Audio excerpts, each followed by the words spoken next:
What's the meaning of constrain?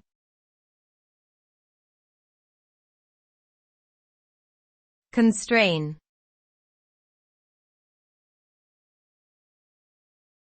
Constrain.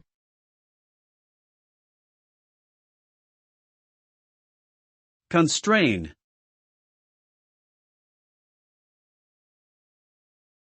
Constrain.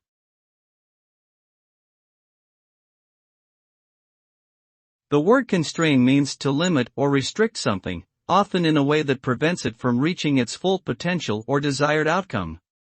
When something is constrained, it may be held back or hindered from achieving its goals. This could occur due to external factors such as laws or regulations, or internal factors such as lack of resources or expertise. The result of constraint may vary depending on the context, but generally involves a reduction in options or opportunities and a limitation in the ability to pursue certain actions or strategies.